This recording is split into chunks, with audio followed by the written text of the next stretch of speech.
Welcome, guys, to Prophetic Dream Sharing. This is the first show of this series that I'm attempting, and it's partly based on the fact that practically all the kinds of discussion meetings, spiritual discussion meetings, metaphysical discussion meetings, UFO discussion meetings that I've hosted, inevitably people start discussing incredible dreams.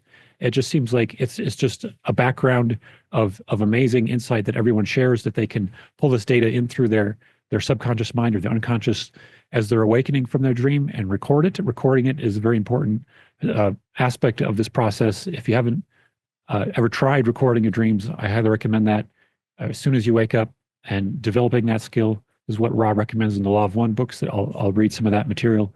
It just is a general introduction. I probably first started recording my dreams back in 2007, 2008, when I first heard about David Wilcock and was listening to his material, and he was strongly recommending people write down their dreams, and he had been doing it obviously a lot in the 90s, and now he's got, books and books on that subject of just his dreams, and the voice that he's hearing speaking to him early in the morning seems to be a voice that we all have access to, that can show us a lot about our spiritual path, and also potentially what it is that we could be aware of in the future that might help us put it in a better context, so we're not thrown off by it, so that we don't take anything too hard, and we understand that this is just a part of the growth process. So a couple other things I want to share with you guys is that there's several different dream dictionary books that you can find. This is one that I refer to most often, that I may pull up occasionally during our conversations, just because this seems to have been the most reliable that I've used. And this is called In Your Dreams by Mary Summerain. And if you find it hard to find the original physical publication, there's a Kindle version, a digital version that's called the Dream Codex, the book of 22,000 dream symbols.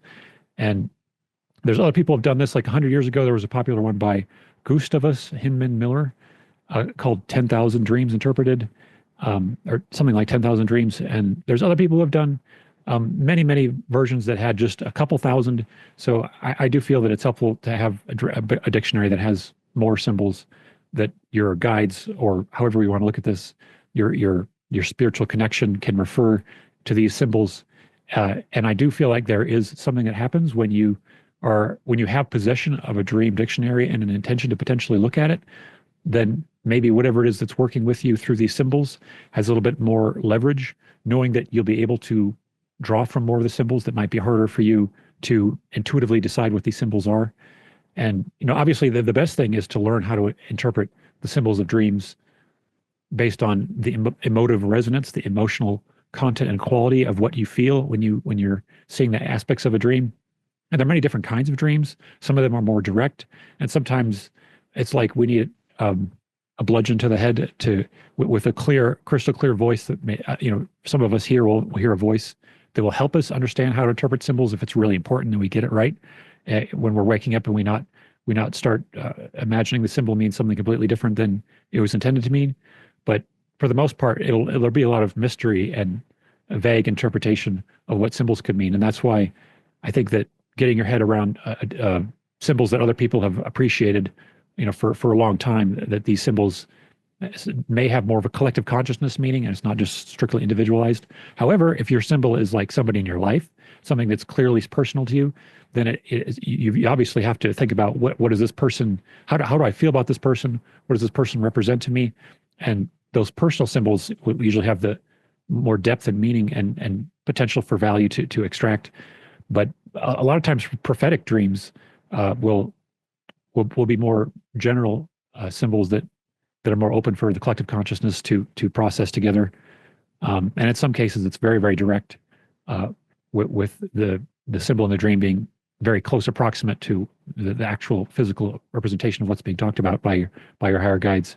I should read some quotes from the Law of One so you have some sense of where I'm coming from when I'm talking about the nature of dreams. And I may do this a little bit for every episode, may do these episodes about once a month.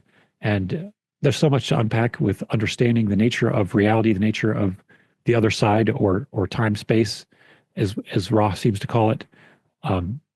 But they say in session 86 of the Raw Contact, also called the Law of One books, that it is, in all cases, it is useful to an individual, to a mind-body-spirit complex.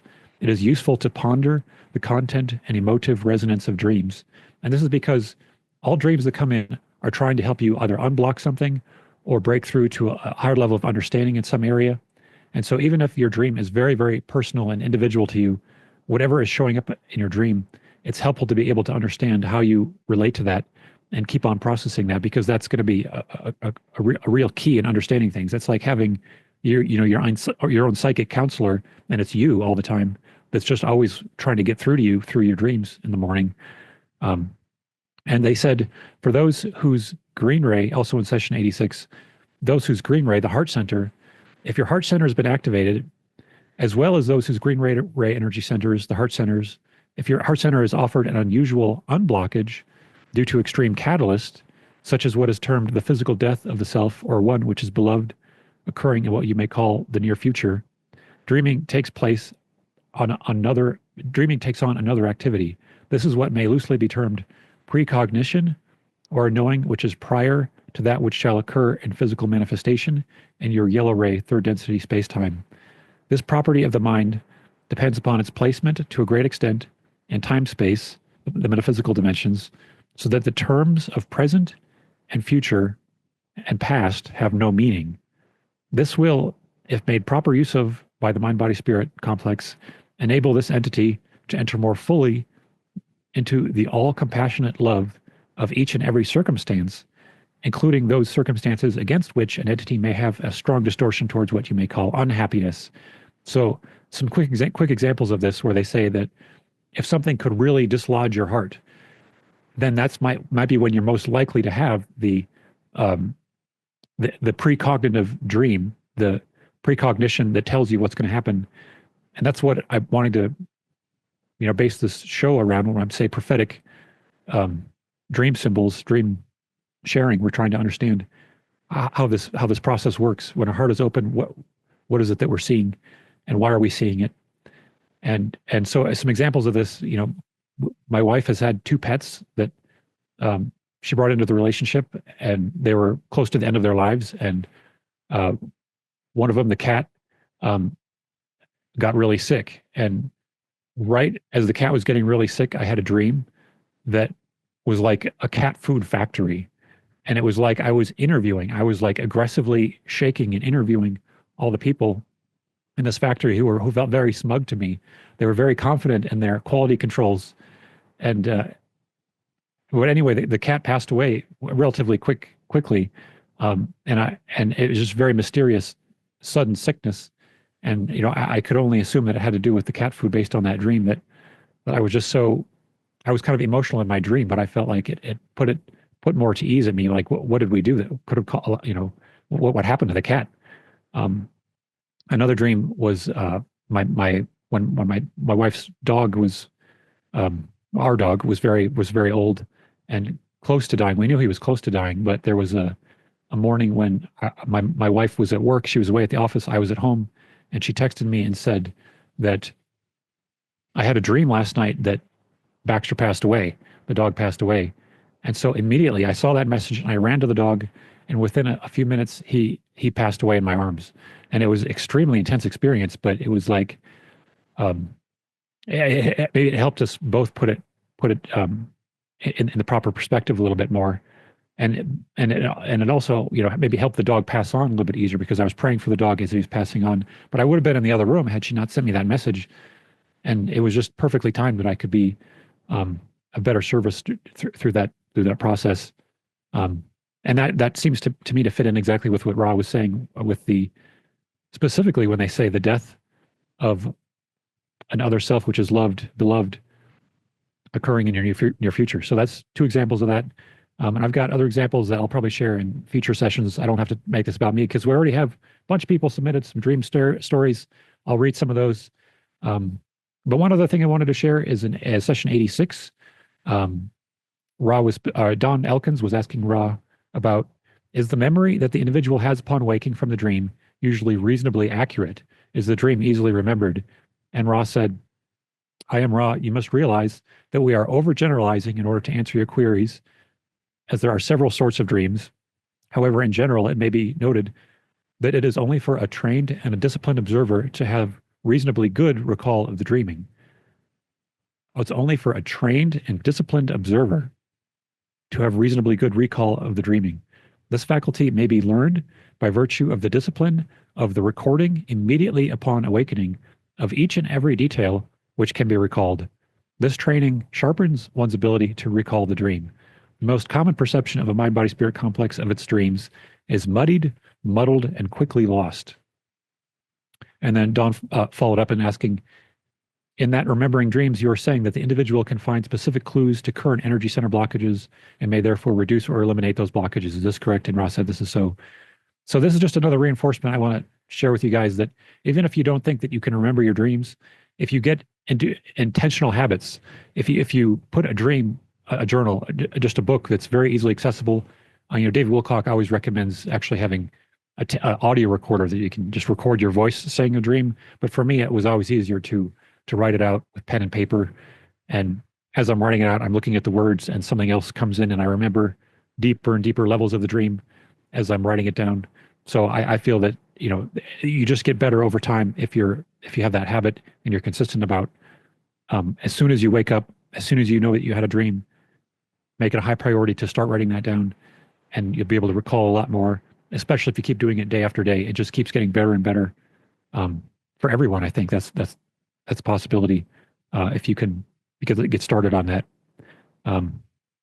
So I could start out maybe with a couple of dreams that came in, and then we have a couple people who are joined on the call that we can jump to and digest. And after we've shared dreams, and I'm also curious if anyone here had a dream this morning. I want you to put in the chat whatever you can remember about the dreams you had this morning, if you had anything at all, and I'll try to get to that too by the end of the show here. So we had some people who requested that their dreams be held anonymous.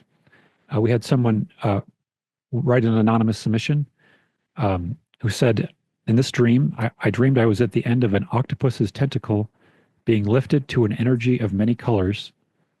As we came closer to that energy, so she's on an octopus's tentacle being lifted to an energy that had many colors to it. As we came closer to that energy, a love so pure was felt, which no words can describe. In that love, we turned into a being of many colors. I heard a voice in my head which I understood as, quote, much like the rising of the sea lifts all ships, the radiance of unconditional love within a human heart lifts all of life. The level of love is a level of unconditional reverence for all living. And then this person added details and said, since the dream, I have interpreted that by changing ourselves, we change the world. As we become more loving on the inside, healing occurs on the outside. Love is misunderstood to be an emotion. As a matter of fact, it is a state of awareness, a way of being in the world, a way of seeing oneself and others. So this is an example of a dream I would say is much, much more general guidance. And you could say this is a prophecy of, the entire lifting up of consciousness of humanity that just has to happen. We have to open up to love, and we gain a lot more collectively in our personal transformation when we do that. And I'll read another one here that was sent in by Jennifer. And Jennifer says, I had a dream that my body had been transformed into half light body and half regular human. My husband and I and an old friend of ours were there, and just the three of us were having this experience of being half light body. We were at a friend's house who was with us. We were the only ones in our area/town this was happening to. There was a light portal on my friend's property where his barn was. It was a giant beam of light shooting up from the ground where his barn was, which was maybe 25 to 40 feet across. But the barn was gone, and the house had no roof anymore, and there was a glowing light around the top of the house. In parentheses, he had a really old farmhouse in an old farming town in Maine. So the barn was gone suddenly, and the house had no roof anymore, and there was a glowing light around the top of the house. It was the future, but not far into the future. It felt as if we were tripping hard on mushrooms, but with all the good effects and none of the bad. In the dream, my husband was just my friend and not my husband. We just kept laughing, and then I said, quote, I'm going to make something to eat. Wait, do we still eat? then more laughter, and then I woke up. This dream was exclamations so very real. This dream was so very real. It was a couple years ago. I have many prophetic dreams and visions. This was one of my all-time favorites. And then with additional information, she said, there has always been some such great energy at my friend's old farmhouse. I think maybe there's a portal there. We just can't see it yet. House built around the 1700s. I felt so euphoric in this dream. I felt as if I was looking through into the future. The happiness I felt was more than I've ever felt. It was very powerful. So this is another category of dream. I've had some dreams like this where it feels like you're almost just in an ascended body, just like a different kind of reality that feels like a more distant future, but maybe hopefully, humanity can merge with these higher ascended aspects of ourselves. And um, so I'll read one more story, dream story that was submitted in, and then we'll move on. Um, Another story came in from Anonymous. They say, I actually dreamed about 5 of my 9 grandkids before they were born. One granddaughter came in dreams all night long. I would wake up, remember what I was dreaming, and then go back to sleep and dream some more. She had a guide named Victor who asked me if I wanted to meet my granddaughter. Of course, I said yes. He showed me scenes from one of her past lives in which she had been a nurse during a war in the early USA history. He also showed me that she would be born prematurely, as she was presented in a shoebox. And of course, he introduced me to her. The name he called her isn't the one her parents chose, but when they had a gender reveal party, I had trouble saying she was a girl, and I was right. I had no trouble saying she was a girl, and I was right. With another granddaughter, I dreamed about her 3 months in a row. In the last dream, I was carrying her around on my hip and looking down at her curly hair. I asked my granddaughter if she was pregnant, and she said no. A couple of weeks later, she called to say, guess what? Of course, I said, you are pregnant, and it's a girl. Her father was in total denial and said his intuition was good and it was a boy. I flew to the East Coast when she went in for her ultrasound to determine the sex. First thing the doctor saw was that it was a girl. She looks like just like I saw her in the dream. This granddaughter from the first story was indeed born a month early and weighed only 5 pounds. As a young child, she got a toy medical kit for a gift and pretended to saw off limbs, which of course was the practice in early American history. All right. Thank you for sharing that, Anonymous. Very awesome. And I've heard that kind of thing once before too, being uh, grandmothers dreaming of their grandkids, seeing them playing. All right. So at this point, I would love to introduce Christina. Hi, Christina. How you doing? I'm good, Mike. How you doing? Do you, I guess, did you have any, well, so you submitted 2 dreams that you thought we should share today. Maybe I could ask the first question. Do you, do you write down your dreams? Do you tend to have a lot of dreams that you remember and recall? I do have a lot of dreams that I remember and recall. I don't always write them down, but when they're significant, like the 2 that I submitted, I do write them down immediately because I don't want to forget. That's great. Um, so I guess you could just give a very brief introduction about what you do, and then I would love to just start hearing your dreams. Okay. Well, I am a medium, an intuitive empath. I do energy healing and psychic readings for people. Prior to moving back to the States, I was running a healing crystal shop in the Netherlands for a couple of years, which was really fun. But now we've moved back home. So we're still getting settled and planning on opening up another space for healing and possibly channeling, although my channeling is usually more personal for myself. But I have done group channelings and group healing. So we'll see where it goes. I don't know what the future holds. I'm also writing my autobiography. So that's that writing and settling in is my primary focus right now. Great. So you've definitely been gifted, and I assume you've had a lot of vivid dreams since you were a kid. Oh, yes. Yes. When you talk about dreaming about your children, all of my children have spoken to me prior to their birth. I had a dream. It's to me, I feel like they're not really even dreams because sometimes I'm still in that dream state after I'm awake and walking around, especially if it's a real um, significant contact. I had a one experience where my grandmother passed away, but I didn't know that that had happened until I was making the bed in the morning with her quilt, and I thought of her, and she appeared. And so then I stayed in contact with her for several days, and I had been praying for possibly another child, but she introduced a soul that volunteered to be my dog. And so the dog showed up and gave me a name, and I ended up getting the dog. And so that was quite an experience. It's for me, it's like being in two realities at once. So yeah, I forgot your question, but yes, my dreams are quite profound for me. They're a real significant part of my experience. All right. Well, I'd love to jump into what dreams you feel worth sharing right now. The two that I shared on the blog happened recently. They were in January. I think the second one is most significant. It was on the 11th of January, and in the dream, I was walking through this courtyard, and I was carrying Nancy Pelosi. She was dressed in white, and I was carrying her like in my arms, like this, like you carry somebody who's an adult with their legs and their head draped over your arms. So we were moving across this large square patch of grass that was surrounded by trees, and there were sidewalks that ran along the edges and across, like almost like desire paths, but they were white. And so we were headed toward this tall white building made of marble or alabaster or some kind of crystal mineral. And as we walked, she grew weaker. And so at some point in the dream, I picked her up and I carried her, and I was very surprised at how strong I felt and at how frail she had become.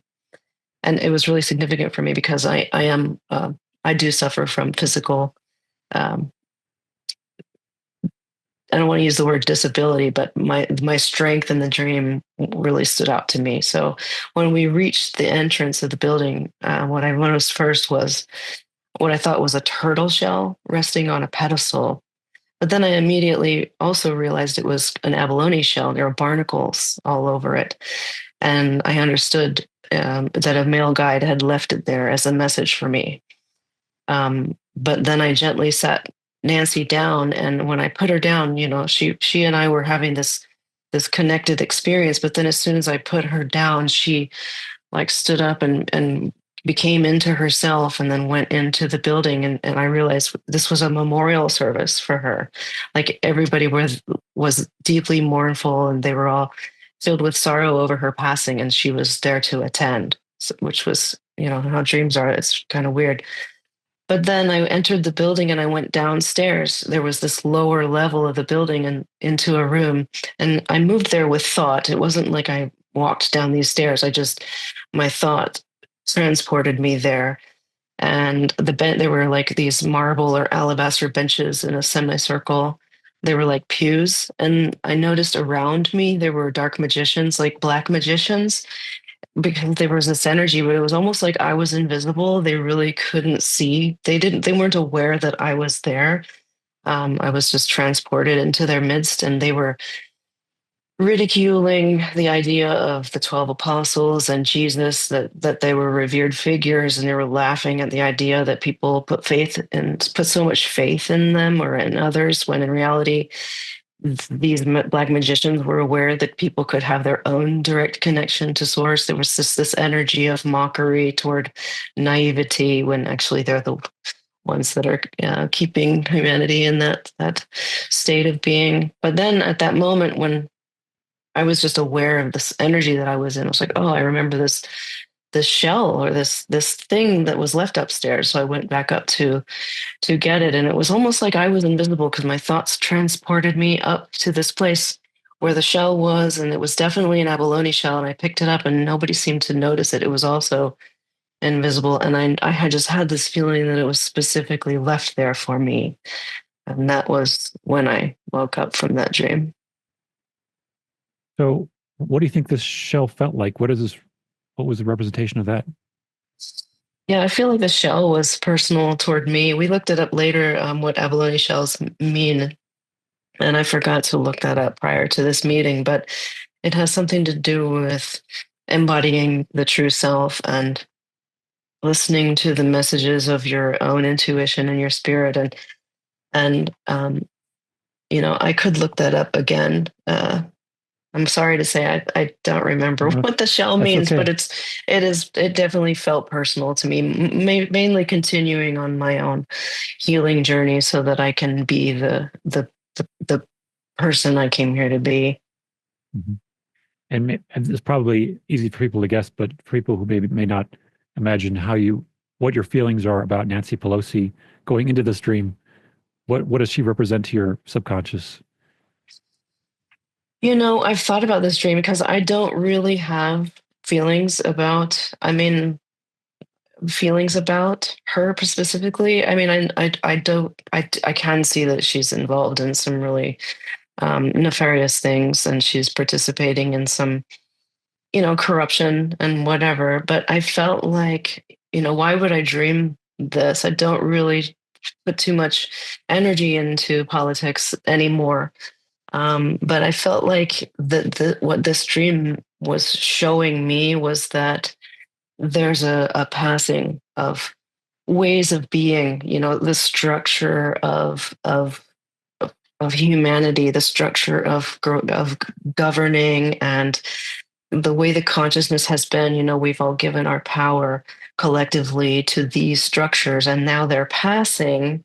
And the people who have been benefiting or participating in the structures themselves are changing, and they're going to mourn their loss of illusion, whereas the rest of us are stepping up into being a part of what we're creating instead of giving our power to others to create on our behalf for us, on whether consciously or unconsciously. But I felt like that because there was a second dream that I'd had prior to that, which I shared, also, which was also about public figures like governments, but the other one was about royalty, and these figures had been placed up in front of everybody as if these are the authorities, and we've given these authorities our power, and now they're being seen as just like everybody else, not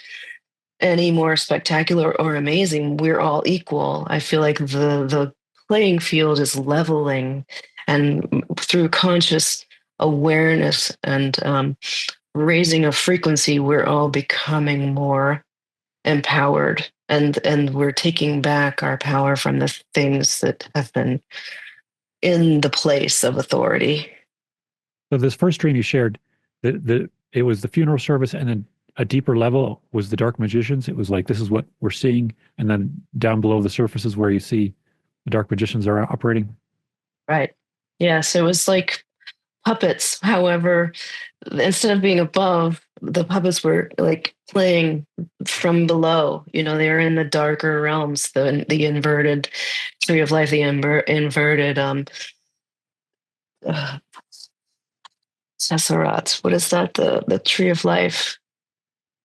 Yeah, because they've tried to bring down the energy and invert everything. So everything's inverted, and that's how they control through our lower chakra blockages. But as we clear ourselves, we start to raise up, and um, those beings are very clearly seen once we raise our frequency. They operate on the lower frequencies. Mhm. Yep, this is great, great, powerful symbolism. So and it certainly seems to be interesting how the exposure of corruption may be accelerating right now in our It's very society. exciting. Yeah. It's very It's exciting. so this other dream that you had said about royal figures, did you give all the details? Would you like to dive into that one more and give us all the symbols? Yeah, sure. That was in January on the 7th. I dreamed I was on the astral plane, which I feel like I am a lot. I just kind of showed up there, and there was crowds of people everywhere, and the energy in the scene was chaotic, but it wasn't really in a negative way. It was just like a lot of excitement and a lot of conscious participation of consciousnesses, people and their thoughts were all there, and I just kind of appeared as happens for me. And then I noticed over in a corner there were these screens that like movie screens or theater screens that were elevated above the crowd, and they were displaying like two different outdoor scenes. One was a green meadow, and the other one was a blue sky with fluffy clouds. It was like, what am I seeing here? This is somebody's trying to project something. It was a projection. That's the feeling that I had of it. And then on the stage, standing in front of the screens, these two figures were placed, and they were clearly representing royalty, and they were very specifically King Charles and Queen Elizabeth. And they were placed there in front of the audience, like there was a feeling of, oh, here, we're going to give you this. Look at this. Look at this. It was a projection that was like trying to control people's attention. Like, oh, okay, we're supposed to look at this, so we're looking at this. And the crowd was all excited and they were reverent, almost worshipful as they gazed at Queen Elizabeth. They were like royal worshiping, admiring her authority. But then gradually the distinction between the royals and the people started fading, and the royal figures and their screens then were moved to the other side of the room. It was almost the energy, the feeling of it was like an attempt to, okay, this isn't working, so let's move it over here and see if this works. And so the screens were moved to the other side of the crowd. They're placed a little lower down, making them a little less indistinguishable from everyone else. And then the people, they seemed confused, like subtly confused, but I felt that the energy of the people, the crowd, began to sense that what they had believed was true wasn't quite as real as it had seemed. And so I got the feeling that I was witnessing the dissolution of the matrix, a shift in perception. And it was chaotic and disorienting, but not dark. So it felt like the collective was having a revelatory experience. And I found that really interesting because I'm an American, and the concept of monarchy isn't, it's very foreign to me. I don't have a connection with the royals. Like I know, having lived over in Europe, those people really do. They love their monarchs, and I'm like, nah, I'm American. I'm all about freedom. So I don't relate to it in that way. So for me to see this illusion of monarchy being placed in front of people, it really stood out to me. And so this was one of the dreams that I did write down for that reason, because most of my dreams, like I said, are very personal to me, and they're about people in my life and the goings on. So to have a dream about public figures and royalty, that really stood out. So I wrote them down. Yeah. Yeah, I agree. That sounds very related to the other dream. It seems like this is de-elevating people's looking to power systems and having a lot of respect and, assuming that these power systems are elevated in some way. Because it's Right. literally, you just saw them, it's like they all moved down. Yeah, and I think that's what's happening now. This happened in January, but the wheels in my impression of what's happening now has been set in motion. On It's part of the plan for our collective. This is the timeline or the pathway that we are choosing, and that there's really not a whole lot that can stop it. But we've collectively decided what we wanted, I think. Yeah. So at this point, I would love to have you keep on discussing with us, but I want to see if Trish is available now to share her dream that she had in July of last year. And if you want to hop on, Trish, if you're available. Yep, she's coming on right now. And we'll just make this a three-way conversation, but I'll let Trish have the floor for a while. Hi, Trish. Hey, how are you guys doing? We're doing great. Good, good. Yep. Yeah, so I've been reluctant to share this dream because I don't know which side of the fence people fall on, and I guess it shouldn't be about that. So only one other person knows up until now, and I am glad that I told this person, because then I could, you know, have, like as a witness, because I know anybody and everybody can say at this point that they had, that type of dream. But um, this was, it was July 2nd, 2024, and I know it was like a morning dream. So because I had the dream and then I woke up and then it was morning. So it was very, very close to the time where I was to wake up. So, but in this dream, I was on a stage, but I was like in back, and Trump was at the podium, and he had an audience. And in the dream, I really could not tell, or I don't remember if it was inside versus outside. Like that wasn't like the main concern and the main feeling of the dream that I needed to pay attention to, I guess. So and I had like this Polaroid picture in my hand, and I'm showing my age because I know what that is. You know, I know technology's changed and the younger generation isn't gonna know what I mean, but you actually used to like have to like print pictures. so so it was a very like a 3x5 Polaroid. I don't remember what was on it. It's actually been driving me nuts because I feel like that was probably important at the time. But and so Trump is at the podium and he's speaking to this audience, and I go up, and and I even remember after waking up, like I didn't understand why I was interrupting him because he very clearly was in the middle of something, and I don't think that that would be common practice to interrupt Trump when he's talking. So but anyway, so I go up behind him and I have this Polaroid in my hand, and I like tap him on the shoulder, and he turns to look at me, and it felt like I was like waiting for approval for this picture. You know, like when you're organizing an event, everybody's got like their specific roles and they have to get approval for what goes where and what looks how, you know, however it looks and stuff like that. So at least that's what I was thinking at the time, or my initial interpretation.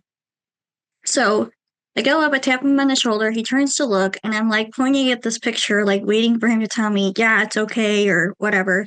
And he doesn't answer me. He just looks at the picture and then looks at me, and then kind of like, it was a very, like, I know there wasn't a whole lot of time here, but it was long enough time in the dream for me to like acknowledge that like we were like looking at each other, and there was like this silent acknowledgement, I guess, and I took that as an approval for this picture, I guess. But then he gives me a fist bump, like the famous Trump fist bump, you know, and then he just like kneels down, and then at that point I wake up, and so I write it down. I try to document everything, mostly everything, because I never know what's going to come up later, what details are important and what are not. So, and they could mean absolutely nothing in the long run, but we don't know. So I wrote it down like on my notes on my phone, and then I documented it in Telegram, like in my saved messages on there, which I do with a lot of things. So, or dreams and specific articles and things that I want to make sure that I remember to look at or whatnot. So, and again, this was July 2nd, and I did call a friend and I told her about it, and I was like, you know, it could just mean maybe it's my own imagination getting away with me, because who doesn't want a fist bump Trump, right? So, you know, whatever. So she documents it as well, and then of course we all know, you know, the events of July 13th. So I 11 don't days after have, the dream. say it again. It was 11 days after the dream then, right? Yes, 11 days. So there's an 11-day difference between July 2nd when I had the dream, and then, you know, Trump almost getting assassinated on the 13th. So, and I don't know what to make of this part. It might just be like a huge coincidence, but it's starting July 12th, and it could just be me picking up on the energies of the collective, and because I know like certain events like that, you know, kind of ripple, especially with the energies, and it can be felt forward and backwards. And that's happened with a few things with me before. Of course, I didn't know that at the time, but and I could have just been sick. Like I'm not opposed to taking that as a consideration that I could have just had a bug. But I remember like my body feeling very heavy. And I remember even talking to my husband Matthew about it. I was like I feel like I'm like on the sun. Like, like gravity is like heavier than it should. And my joints were hurting and I know that can be flu symptoms. So again, I wasn't sure what was going on. So and I felt that way all day the 12th. And then it got worse on the 13th. And I did have a conversation with a friend for about an hour.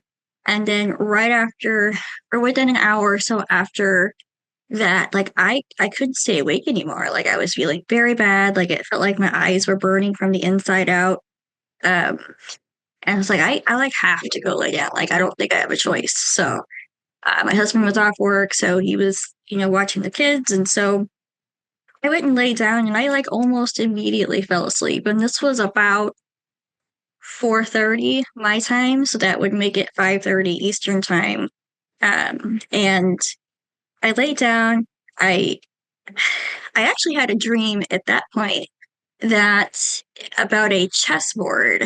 Um, and like these had individuals telling me, and I didn't see anybody, so I'm thinking that it was like a telepathic contact of some kind, and they were telling me like, your job is to like make that chessboard go on the table, and without using your hands. I'm like, okay, so and it was like, you're playing a Sims game and you have to like drag something, so I was like picking up this chessboard and like putting it on the table, and I had to do it a certain amount of times, and so that was the gist of that dream. But I wake up about 5:30 my time, so that'll be 6:30 ish, maybe 35, 6:35, Eastern time. And I missed like a lot of calls from my family members, and especially from this one friend who I told about my dream, and I'm like, okay, like I need to get up, make myself a cup of coffee, and like sit down, and then I'll give her a call back and find out, what is going on. So um, I sit down at my computer and I'm checking like news, and then I'm seeing like people wishing Trump a speedy recovery. I'm going, what happened? Like all I did was take a nap, like, and I apparently missed something extremely important. So, and so I find out what was going on. I call this friend back and uh, she's like, you saw it, right? And I'm like, yeah, I'm watching, a couple of videos because, within 10 minutes, the videos were everywhere. And, if you couldn't miss it. So, and so again, that part of it could have just been a coincidence and I could have just had a bug, but it's just strange. The timing of it is all strange, but uh, so this is, you know, you guys are now the second people to know about this specific dream, and that one really threw me um, aloof because most of my dreams up to that point and since then really have been more personal dreams, within my own life or things that I need to work on or going on with family members, that I need to help with or something like that. So that was one to definitely note for sure. That's awesome. One thing I just looked up here in the Dream Dictionary I was referring to earlier, a Polaroid picture is a suggestion. Every person's subconscious is different, but the suggestion is Polaroid can represent a need to immediately focus one's attention or memory on something that will be depicted in the photograph or scene. So it's as though there's a significance to that specific moment, and you're showing him the Polaroid at the exact same moment that he's turning around. So, and it's something he talked about quite a lot. The way in which he turned around was absolutely key in allowing him to stay alive. Yes, right, right. And after that too, he kept talking about the chart. I know he said that many, many times. Like, oh yeah, trying to look at the chart. And I'm like, well, in my dream, it was a picture, like an actual Polaroid. And, like I have noticed from time to time, even with, especially with other dreams, sometimes the details will be the theme is the same, but some of the details will be a little bit different. And I think that's probably like, your probability possibility vortex, 11 days, a lot can change. Even when I've had dreams of things coming up the next day at 12 hours, there's still, probability, possibility vortexes where things can details can be a little bit different. So, So I wish I could I get remember this. what was on the Polaroid. I kind of feel like that's important, but were you going to say something, Christina? I was going to say, I get the sense that a lot of our dreams come through our own. There are interpretations, and Corey Good calls them our filters. And the feeling that I got when you were talking about your dream and the Polaroid was that we are star seeds, and we collectively. Trump has said God saved him, and so we are all that part of that consciousness working together to put humanity and the planet on a certain trajectory. And so when we experience things coming into our 3D awareness or our chakras, they come in through our interpretations or our filters, our lens. But I feel like you having that dream, you're tuned into what's going on, and probably many others. We were all praying for the most positive possible outcome for this collective, and so you just are right there getting the dream, and we're all probably collectively influencing the turning that keeps us where we need to be. I agree with that, right? And just as you said, there's several instances where interpretations, and the way that I interpret it is not the specific item that I'm seeing, but the way that I am interpreting it is, or the way that I can, interpret it based on my own experiences is the meaning of, what's going on. So yeah, I absolutely agree with that. And I think we are all working together, um, you know, praying for those and just in general that we come out on the other side of this as better people. So And the chessboard symbol is so perfect too. It feels like this is just an ongoing game. I guess maybe I should ask you guys both, and what do you feel the chessboard represents? I've gone back and forth with this one. I guess the most obvious interpretation of that for me would be I think what we are seeing is just like basically one giant chess game, and chess moves, and there's probably people that represent each chess piece, and so that's the closest one that I could. Light and dark, there's light and dark symbolism in there as well for me. So, but I'm interested in your guys' interpretation too, or if you agree, that's fine. I know sometimes bouncing things off of each other, we can kind of fill in gaps, in our own distortions and that. And you said the chessboard had to be placed on a table. It was as though it was off the table for some reason. It had to go back on the table. Right. It was on the floor, and it was like the old Sim game, where you have to like click and drag, something to get it to move. It was like that. Although I was like instructed or intuitively knew that I could not use my hands. Like I had to do this, through use of energy or something, or telekinesis or whatever was going on. But I could not touch it, and it had to go from the floor to the table. And I bet, like, I guess the first two times that I tried, like I didn't get it quite right because then it would like go back, and then I had to do it. I think the third time is whenever I got it on the table. What that means, I don't know, um, but yeah, it's interesting.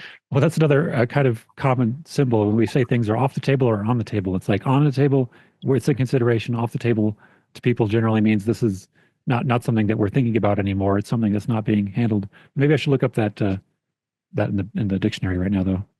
The on the table, Yes. off the table thing. Yeah. Yeah. While you're doing that, if I might Sure. just say my opinion about the image of a chess game or chessboard being used a lot when discussing, the dark versus the light, and this is 5D chess. If you play chess, you know that there is an intuitive or psychic aspect to the game itself. When you're a chess player and you are competing or you're engaging in this a game, you get to know your opponent. You know how they play, and the way the chess imagery comes in to me is that we've been here for millennia, learning the ways of this place, this density, and all the players that are involved here and how they play. And when you are a positive soul and you want to play fair, at some point when you lose enough games, you realize, okay, I don't want to play dirty, but in order to avoid karma, I learned the rules, how to use the karmic balance, it to my advantage so that I can win this game, and or tip the outcome toward a more positive experience. So I feel like when they use the illustration of the chess game, I feel like that has a lot of play in the psychic aspect of what we are doing as a collective, knowing, keeping ourselves from getting karmically entangled, but also bringing out opportunities for their karma to be finally caught up to them, if you know what I'm saying. Yeah. I And agree. And go ahead. I was going to say, yeah, certainly. I mean, the Dream Dictionary says table represents a supporting structure, a supportive position of something. So, we could very easily say, I think, that if Trump had been assassinated, it would have been less of a chess game at that point. It would have been more of a defeat for an imbalance of the karmic interplay that seems to be balancing out maybe our opportunities to perceive the dark and the light and everything. And it really felt like this shifting of energies from Biden to Trump has been a kind of karmic balancing that is allowing both sides to see what they want to see through all these different situations. And yeah, this definitely seems like a chess game. Um, and the black and the white are, they're seen reversed for people who are on the different sides of the political spectrum. It's like we're both seeing black and white, whichever side you're on. Very polarizing. Yeah, yeah, and polarizing is another thing that I think I thought about, with the chessboard is, it just as you said, which side of the fence do you fall on, which way are you polarizing? So, well, that's interesting. I appreciate that. Yeah, this has been a great discussion, and we've been going for about an hour. And I think it might be good if we wrap this recorded part of the conversation up relatively soon, and then we can continue discussing with the attendees also. But do you guys want to share anything else about this discussion about these dreams?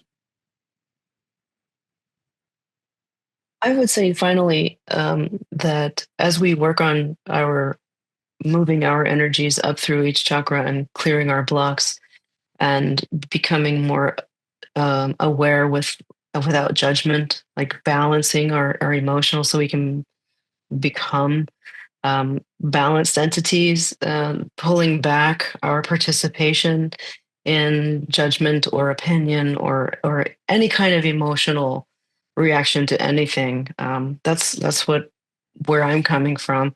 I feel like when it comes to that chess game, the less energy I'm putting into the participation of emotional chaos, the more energy I take away from the chaos that's already there, then the more amplified it becomes, the more clarity I think I can see more clearly. Because if we're unconsciously participating based on our internal blocks, then it's hard to tell what's what. But when you recognize, oh, I have this feeling and I want to be an emotionally balanced person, so I'm going to just be aware and not emote or allow the energy to come out of me and just hold the space for a moment. Then by withdrawing our energy, it seems like whatever's out there feeding gets more excited and needy, and it starts getting more hungry, and so then it becomes obvious, oh, and then it becomes obvious to me, oh, I definitely am glad I didn't put any energy into that, because that's something that needs to be moved through, and as long as I'm not feeding it, then it's going to get less and less from me, and I'm holding a space. I know that's a lot of word salad, but I just feel like it's relevant to what we're getting out of our dreams, because we're constantly psychically interacting with each other on the astral plane, and whether we are in control of our experience, or how much we're participating, I guess depends on how present we are with ourselves in our waking life, and how much we can get out of our presence in the psychic realm. Does that make sense? Yeah, absolutely. This is part of what I was initially talking about. I think when you have a dream and it's telling you symbols that help you look at something that was going to be very emotional, and you're able to see that from a different lens. It's like you're backing away from the very emotionally intense aspect of it, like the death of a pet or something. When you can take a separate perspective on it, and see for what it really is in the metaphysical symbolism, then you can lower that level of emotion and not get caught up or karmically entangled or bogged down in that intense emotional energy. Acceptance. You can accept it a lot easier. Yeah. I Anything agree. more, I think Trish?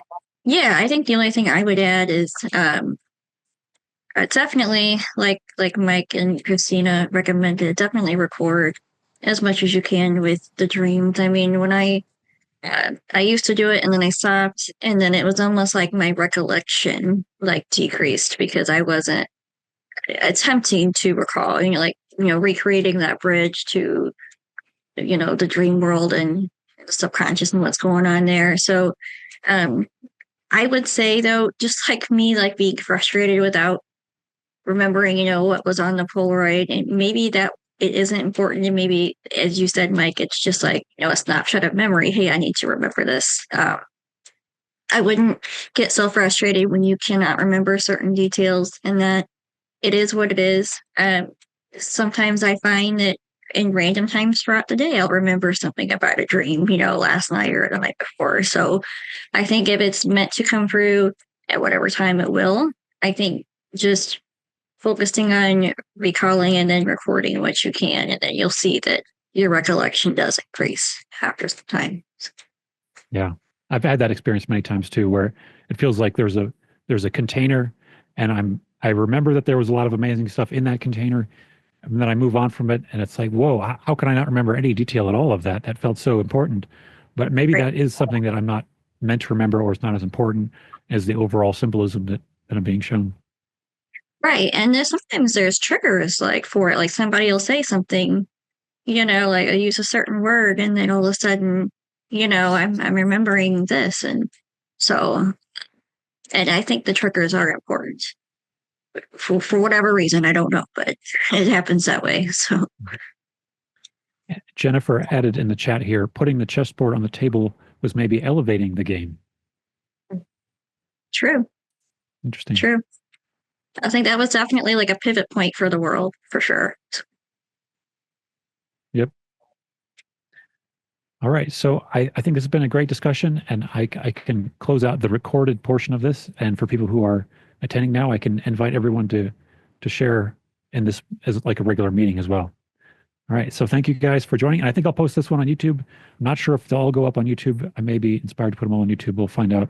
But yep, it'll be on the Essential Works TV YouTube channel in the next couple days or so. All right. Thank you guys for joining. Thanks for sharing. Thank you guys.